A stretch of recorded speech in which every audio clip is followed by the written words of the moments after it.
अस्सलाम वालेकुम, welcome to my channel study with me. आज की वीडियो में हम क्लास 9 चैप्टर 4 का पार्ट 2 स्टार्ट करेंगे, जिसमें हम माइटोसिस को डीपली डिस्कस करेंगे।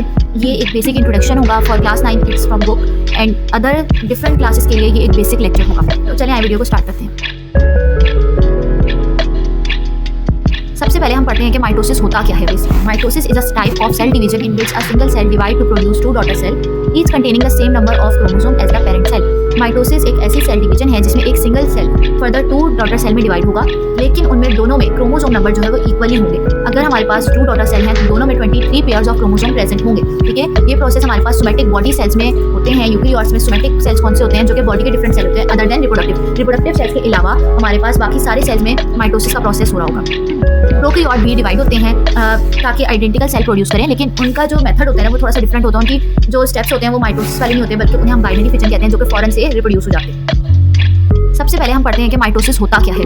Mitosis is a type of cell division in which a single cell divide to produce 2 daughter cell each containing the same number of chromosome as the parent cell. Mitosis एक ऐसी cell division है जिसमें एक single cell further 2 daughter cell में divide होगा, लेकिन उनमें दोनों में क्रोमोसोम नंबर जो है वो इक्वली होंगे। अगर हमारे पास 2 डॉटर सेल हैं तो दोनों में 23 पेयर्स ऑफ क्रोमोसोम प्रेजेंट होंगे। ठीक है, नेक्स्ट हमारे पास आता है फेजेस ऑफ माइटोसिस। सबसे पहले हम ये देख लेते हैं कि इसे डिस्कवर करने वाले कौन है, किसने ये पहली दफ़ा डिस्क्राइब किया। तो हमारे पास वेल्टर फेल्मिंग एक जर्मन बायोलॉजिस्ट थे, जो कि मेजर इवेंट्स उन्होंने सबसे पहले ऑब्जर्व किए। 1880 में उन्होंने इसे डिस्क्राइब किया। माइटोसिस को 2 फर्दर डिविजन्स में डिवाइड किया जाता है। First is karyokinesis and second is cytokinesis. Last lecture में हमने एक दफ़ा इसका ओवरव्यू लिया था। इससे पहले जो हमारे पास सेल साइकिल का प्रोसेस होता है हमने उसे भी डिस्कस किया था। अगर आपने वो वीडियो नहीं देखी तो मैं इधर लिंक कर दूंगी, आप काइंडली पहले वो देख लीजिएगा ताकि आपको थोड़ा सा ओवरव्यू मिल जाए। तो साइटोकाइनेसिस हमारे पास डिवीजन ऑफ न्यूक्लियस होगा, तो फिर साइटो मींस साइटोप्लाज्म की डिवीजन जो होगी उसे हम क्या कहेंगे, साइटोकाइनेसिस। नेक्स्ट हमारे पास आता है फेजेस ऑफ माइटोसिस। सबसे पहले हम ये देख लेते हैं कि इसे डिस्कवर करने वाले कौन है, किसने ये पहली दफ़ा डिस्क्राइब किया। तो हमारे पास वेल्टर फेल्मिंग एक जर्मन बायोलॉजिस्ट थे, जो कि मेजर इवेंट्स उन्होंने सबसे पहले ऑब्जर्व किए। 1880 में उन्होंने इसे डिस्क्राइब किया। माइटोसिस को 2 फर्दर डिवीजन्स में डिवाइड किया जाता है। First is karyokinesis and second is cytokinesis. Last lecture next हमारे पास जो कैरियोकाइनेसिस है ना, उसकी डिवीजन में जो न्यूक्लियस की डिवीजन हो रही होगी वो फर्दर 4 फेजेस में डिवाइड होगी। इसमें हम कौन कौन से होंगे, prophase, metaphase, anaphase and telophase. तो सबसे पहले हम प्रोफेज को पढ़ रहे हैं। तो प्रोफेज के दौरान जो है हमारे पास लंबी और पतली जो क्रोमेटिन की फाइबर्स होंगी ना, वो कंडेंस होकर मोटी हो जाएंगी, थिक हो जाएंगी और विजिबल क्रोमोसोम्स बन जाएंगे। ठीक है, हर क्रोमोसोम में 2 सिस्टर क्रोमेटिड्स होंगी जो सिंगल सेंट्रोमियर से जुड़ी होंगी। मतलब जो उनका सेंटर पॉइंट होगा वो हमारे पास कौन सा होगा, सेंट्रोमियर कहलाएगा। और उनकी कितनी क्रोमेटिड्स होंगी, 2 सिस्टर क्रोमेटिड्स होंगी। न्यूक्लियर एनवेलप और जो न्यूक्लियोसिस होगा वो हमारे पास डिवाइड हो जाएगा, मतलब टूट जाएगा। और एनिमल सेल में हमारे पास जो सेंट्रोसोम है ना वो डुप्लीकेट होकर 2 सेंट्रोसोम बन जाएंगे। ये सेंट्रोसोम न्यूक्लियस के अपोजिट साइड की तरफ मूव करते हैं। जो सेंट्रोसोम है हमारे पास वो अपोजिट साइड पे न्यूक्लियस के मूव करेंगे। जैसे जैसे मूव करेंगे माइक्रोट्यूब्यूल जो होंगी वो बना रही होंगी स्पिंडल फाइबर। तो इस कंप्लीट नेटवर्क को हम क्या कह देंगे, जो स्पिंडल फाइबर बन रही होंगी माइक्रोट्यूब्यूल से उसे हम कहेंगे माइटोटिक स्पिंडल। प्लांट सेल में क्योंकि हमारे पास सेंट्रोसोम नहीं होता और वहाँ पे जो स्पिंडल फाइबर ट्यूब्यूल्स होंगे उनकी एग्रीगेशन जो है ना वो साइटोप्लाज्म से बनेगा। ठीक है, क्योंकि हमारे पास प्लांट सेल में सेंट्रोसोम प्रेजेंट नहीं है, इसलिए वहाँ पे जो एग्रीगेशन होगी स्पिंडल फाइबर की वो किससे होगी, साइटोप्लाज्म से होगी। नेक्स्ट स्पेस हमारे पास होता है मेटाफेज, जिसमें हमारे पास जो स्पिंडल फाइबर होंगी वो अटैच हो रही होंगी क्रोमोसोम से। क्रोमोसोम किस पे अटैच हो रही होंगी, स्पिंडल फाइबर पे। किसके जरिए, सेंट्रोमियर के जरिए। जो सेंट्रल पॉइंट है क्रोमोसोम सिस्टर क्रोमेटिड्स का वो हमारे पास सेंट्रोमियर और वो उससे अटैच हो रहे होंगे, जिससे क्या बनेंगी, किससे हो रही होंगी, एक स्पेशलाइज्ड प्रोटीन होगी इस फंक्शन परफॉर्म के लिए, इस काम को करने के लिए, जिसे हम कहते हैं काइनेटोकोर, जो कि वहाँ प्रेजेंट होंगी। वो हेल्प आउट करी होंगी कि वो स्पिंडल फाइबर से अटैच हो। 2 स्पिंडल फाइबर होंगी, एक पोल पे होगी और दूसरी पोल पे होगी, और उससे सारे के सारे जो क्रोमोसोम होंगे वो अटैच हो रहे होंगे। क्रोमोसोम जो है वो इक्विलेटरल प्लेट पे अटैच होंगे, मतलब अलाइन होंगे। Central part, metaphase means Meta means half, तो जो सेंट्रल पार्ट होगा ना क्रोमोसोम वहाँ पे अलाइन हो रहे होंगे और इस अलाइनमेंट से क्या बन जाएगा, मेटाफेज की प्लेट बन जाएगी। नेक्स्ट स्पेस हमारे पास होता है मेटाफेज, जिसमें हमारे पास जो स्पिंडल फाइबर होंगी वो अटैच हो रही होंगी क्रोमोसोम से। क्रोमोसोम किस पे अटैच हो रहे होंगे, स्पिंडल फाइबर पे। किसके जरिए, सेंट्रोमियर के जरिए। जो सेंट्रल पॉइंट है क्रोमोसोम सिस्टर क्रोमेटिड्स का वो हमारे पास सेंट्रोमियर और वो उससे अटैच हो रहे होंगे, जिससे क्या बनेंगी, किससे हो रही होंगी, एक स्पेशलाइज्ड प्रोटीन होगी इस फंक्शन परफॉर्म के लिए, इस काम को करने के लिए, जिसे हम कहते हैं काइनेटोकोर, जो कि वहाँ प्रेजेंट होंगी। देन हमारे पास आता है एनाफेज। एनाफेज में जो सबसे मेन पॉइंट होता है वो ये होता है कि जो क्रोमोसोम हमारे पास मेटाफेज में सेंटर में अलाइन हुए थे वो यहाँ पे अपोजिट पोल में मूव करने लग जाएंगे, मतलब अपोजिट होने लग जाएंगे, एक दूसरे को रिपेल कर देंगे। तो जो स्पिंडल फाइबर होंगी वो हमारे पास छोटी होती जाएगी, जिसकी वजह से जो क्रोमोसोम सिस्टर क्रोमेटिड्स होंगे वो सेपरेट होते रहेंगे सेंट्रोमियर से, और जो क्रोमेटिड है वो एक इंडिपेंडेंट क्रोमोसोम बन जाएगा। जो 2 सिस्टर क्रोमेटिड्स थी वो अब इंडिपेंडेंट क्रोमोसोम बन गए, जिससे एक आइडेंटिकल सेट ऑफ क्रोमोसोम बन जाएगा और वो आप एक दूसरे को रिपेल कर रही होंगी, अपोजिट पोल पे चली जाएंगी, मतलब हाफ सेट उधर और हाफ सेट दूसरी साइड पे।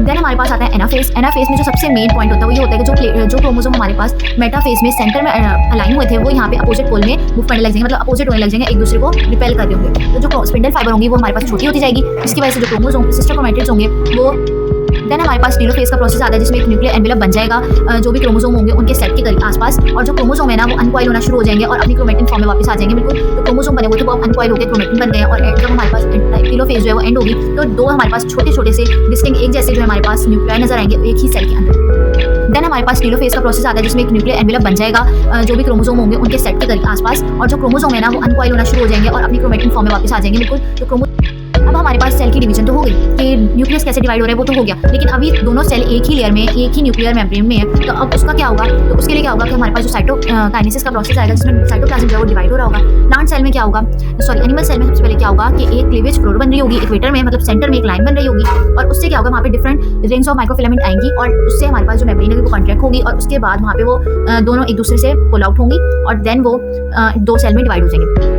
नेक्स्ट हमारे पास प्लांट सेल है जिसमें क्या होगा गोल्जी बॉडीज जो आएंगी आके ना वहाँ पे वेसिकल्स प्रोड्यूस करेंगी सेंटर ऑफ सेल में, जिससे वेसिकल जो है वो फ्यूज होंगी और एक स्ट्रक्चर बनाएंगे जिसे हम कहते हैं फेर्गमोप्लास्ट। ये जो होंगे वो एक्सपेंड कर रहे होंगे मेम्ब्रेन को ताकि वो एक्जिस्टिंग सेल मेम्ब्रेन से मर्ज हो जाए। इसकी सेल में क्या होगा, इसकी फॉर्मेशन से क्या होगा कि दो हमारे पास डॉटर सेल बन जाएंगे और वो एक सेपरेट हो जाएंगे एक न्यू सेल प्लेट से। अब हमारे पास सेल की डिवीजन तो हो गई कि न्यूक्लियस कैसे डिवाइड हो रहा है वो तो हो गया, लेकिन अभी दोनों सेल एक ही लेयर में एक ही न्यूक्लियर मेम्ब्रेन में है। तो अब उसका क्या होगा, तो उसके लिए क्या होगा कि हमारे पास जो साइटोकाइनेसिस का प्रोसेस आएगा जिसमें साइटोप्लाज्म जो है वो डिवाइड हो रहा होगा। प्लांट सेल में क्या होगा, सॉरी एनिमल सेल में सबसे पहले क्या होगा कि एक क्लीवेज फ्लोर बन रही होगी इक्वेटर में, मतलब सेंटर में एक लाइन बन रही होगी और उससे क्या होगा वहाँ पे डिफरेंट रिंग्स ऑफ माइक्रोफिलामेंट आएंगी और उससे हमारे पास जो मेम्ब्रेन है वो कॉन्ट्रैक्ट होगी और उसके बाद वहाँ पे वो दोनों अगर हम डायग्राम से एक दफा ऑब्जर्व कर लें तो आपको स्क्रीन पे शो रही होगी कि क्लीवेज फोरो में हमारे पास दो सेल्स के बीच में एक लेयर सी आ गई जिसमें क्लीवेज फोरो कहा है और वो फर्दर थोड़ी थोड़ी करके डिवाइड होती जाती है, एक दूसरे को पुल आउट कर रही है और उसके बाद वहाँ पे डॉटर सेल में दोनों लेयर्स अलग अलग होती हैं। इसी तरह प्लांट सेल में है कि वो सेंटर में हमारे पास सेल प्लेट बना रहे हैं, कौन बना रहे हैं, गोल्जी बॉडीज, और उसके बाद वो सेपरेट होकर अलग दो डॉटर सेल्स बन रहे हैं। अगर हम डायग्राम से एक दफा ऑब्जर्व कर लें तो आपको स्क्रीन पे शो रही होगी कि क्लीवेज फोरो में हमारे पास दो सेल्स के बीच में एक लेयर सी आ गई जिसमें क्लीवेज फोरो कहा है और वो फर्दर थोड़ी थोड़ी करके डिवाइड होती जाती है, एक दूसरे को पुल आउट कर रही है। अब अगर हम एक दफा एंड पे इसको ओवरव्यू कर लें कि किस तरह ये प्रोसेस हो रहा है, कहाँ से माइटोसिस का प्रोसेस में कौन कौन से स्टेप्स फॉलो हुए हैं, तो आपके सामने स्क्रीन पे एक इमेज शो रही है जिसे आप ऑब्जर्व कर सकते हैं। पहले हमारे पास इंटरफेज है जो कि उसमें दिखाया हुआ है कि उस वक्त सेल की पोजीशन, उसका स्ट्रक्चर किस तरह था। बाद में हमारे पास प्रोफेज आया जिससे हमारे पास स्पिंडल फाइबर बनी माइक्रोट्यूब्यूल से, ठीक है, और प्रोटीन जो है वो काइनेटोकोर में प्रेजेंट है, क्रोमोसोम्स के दो क्रोमेटिड्स अटैच हैं यहाँ, ठीक है।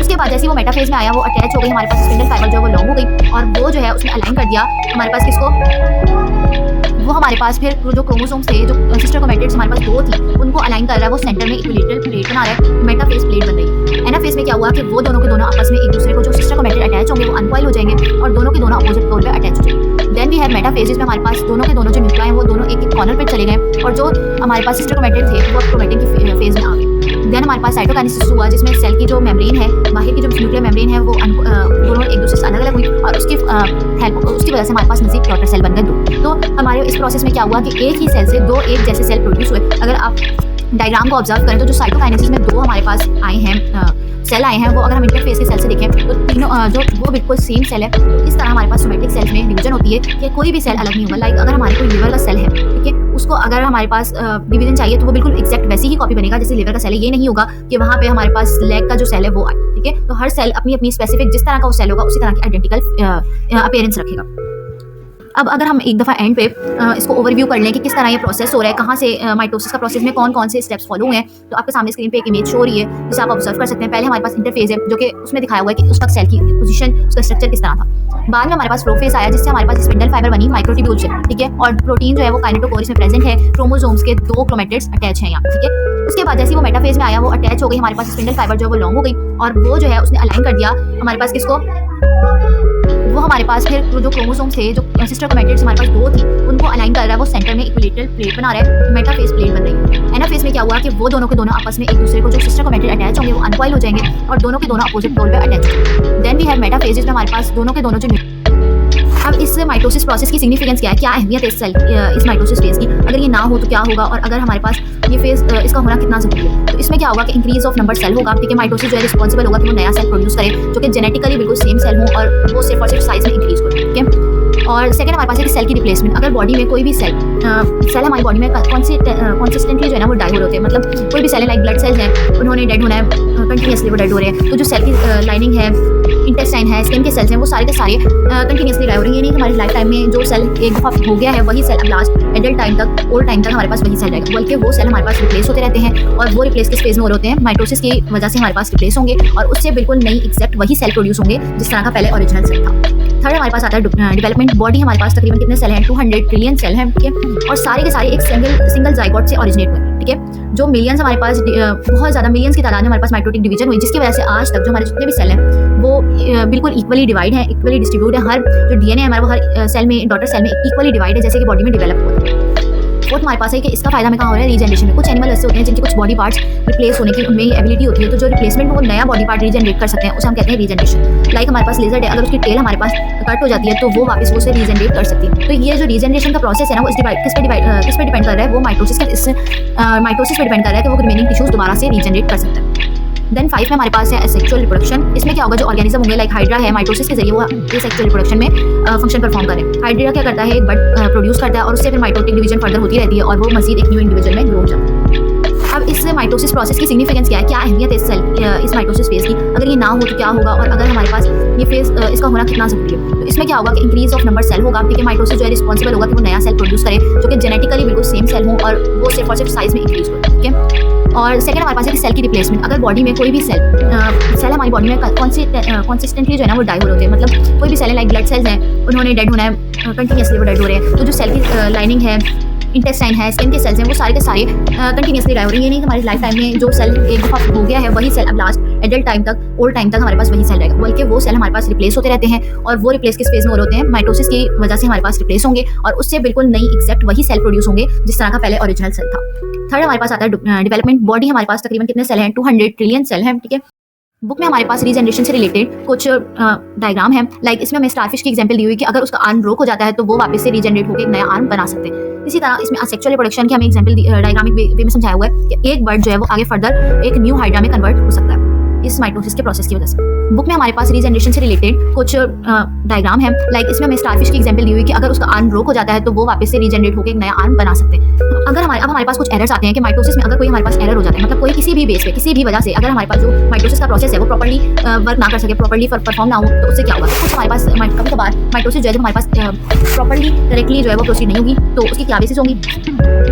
एना फेज में जो हमारे पास सिस्टर क्रोमेटिड है ना वो फेल हो सकते हैं सेपरेट होने में। अगर हमारे पास एना फेज में सिस्टर क्रोमेटिड है वो प्रॉपर्ली आपस में सेपरेट नहीं हुए, एक डॉटर सेल है, ज्यादा क्रोमेटिड, दोनों क्रोमेटिड मिल गए हैं, या फिर एक को सिर्फ कुछ भी नहीं मिला, मतलब एक ही क्रोमेटिड हमारे पास जो सिस्टर क्रोमेटिड थे वो डिवाइड नहीं हुए। एना फेज में जो अपोजिट पोल्स थे वो डिवाइड नहीं हुए, एक के पास तो 2 क्रोमेटिड आ गए जबकि एक जो दूसरा था उसके पास एक भी नहीं आया, तो ये हमारे पास एक म्यूटेशन कॉज कर देते हैं, इसका इशू बन जाता है। इसी तरह कुछ क्रोमोसोम ऐसे हो सकते हैं जो इस प्रोसेस में डैमेज हो जाए, लाइक एना फेज के टाइम पे उसकी डिवीजन हाफ हो जाए, फुल ना हो, तो इस तरह के जो एरर्स हैं वो हमारे पास माइटोसिस में हो सकते हैं। जो जीन माइटोसिस में रेगुलेट करते हैं, अगर वो मुटेट हो जाए, मतलब किसी भी वजह से वहाँ पे कोई म्यूटेशन हो जाए, तो वहाँ पे अनकंट्रोल जो है ना सेल की डिवीजन स्टार्ट हो जाती है। जैसे इसमें हम एग्जांपल दी हुई है, कुछ एग्जांपल्स हमें दी हुई है कि इस तरह की इशूज हो जाते हैं, कुछ एबनॉर्मलिटी हो जाती है। तो क्या है कि अगर हमारे पास बहुत सारे मैसेज ऑफ एबनॉर्मल सेल बन जाएंगे, एक अनकंट्रोल सेल एबनॉर्मल सेल बन रहे हैं, प्रोड्यूस हो रहे हैं, तो हमारे पास ट्यूमर कहलाएगा। अगर ये ट्यूमर सिर्फ एक ही जगह पे होगा तो हम उसे B9 कहेंगे। अगर वो ट्यूमर हमारे पास स्प्रेड हो जाए और बाकी टिश्यूज में भी फैलना शुरू कर दे तो वो मैलिग्नेंट बन जाता है, जिसे हम क्या कहते हैं, कैंसर के वो अनकंट्रोल है, उसको हम कैंसर का नाम दे देंगे, वो पूरी बॉडी में स्प्रेड हो रहा है। जो अगर हमारे पास क्रोमोसोम जो है डिफरेंट बॉडी पार्ट्स में होना शुरू हो जाएगा डिवाइड, पहले तो वो टिश्यू के बेसिस पर हो रहा था कैंसर में, जिसे हम मैलिग्नेंट कहते थे, लेकिन अगर वो हमारे पास बॉडी के डिफरेंट पार्ट्स में होने लग जाएगा तो हम उसे मेटास्टेसिस कहेंगे। अगर हमारे पास कुछ एरर्स आते हैं कि माइटोसिस में अगर कोई हमारे पास एरर हो जाता है, मतलब कोई किसी भी बेस पे किसी भी वजह से अगर हमारे पास जो माइटोसिस का प्रोसेस है वो प्रॉपर्ली वर्क ना कर सके, प्रॉपर्ली परफॉर्म ना हो, तो उससे क्या होगा, कुछ हमारे पास कभी कभार माइटोसिस जो है हमारे पास प्रॉपर्ली डायरेक्टली जो है वो प्रोसीड नहीं होगी, तो उसकी क्या बेसिस होगी।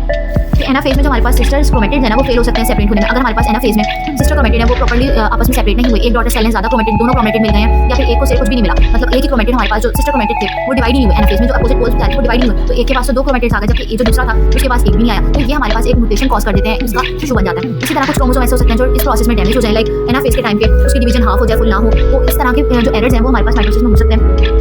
जो जीन माइटोसिस में रेगुलेट करते हैं, अगर वो मुटेट हो जाए, मतलब किसी भी वजह से वहाँ पे कोई म्यूटेशन हो जाए, तो वहाँ पे अनकंट्रोल जो है ना सेल की डिवीजन स्टार्ट हो जाती है। जैसे इसमें हम एग्जांपल दी हुई है, कुछ एग्जांपल्स हमें दी हुई है कि इस तरह की इशूज हो जाते हैं, कुछ एबनॉर्मलिटी हो जाती है। तो क्या है कि अगर हमारे पास बहुत सारे मैसेज ऑफ एबनॉर्मल सेल बन जाएंगे, एक अनकंट्रोल सेल एबनॉर्मल सेल बन रहे हैं, प्रोड्यूस हो रहे हैं, तो आज की वीडियो हमारी इसी टॉपिक की एंड होती है। इसमें हमने क्या कुछ पढ़ा, इसको एक दफ़ा कंपाइल कर लेते हैं। तो सबसे पहले हमने इसमें माइटोसिस के बारे में पढ़ा कि माइटोसिस होता क्या है, उसमें डिवीजन के कौन कौन से फेजेस हैं। तो हमारे पास इसमें 2 फेजेस थे, एक था कैरियोकाइनेसिस और सेकंड हमारे पास था साइटोकाइनेसिस।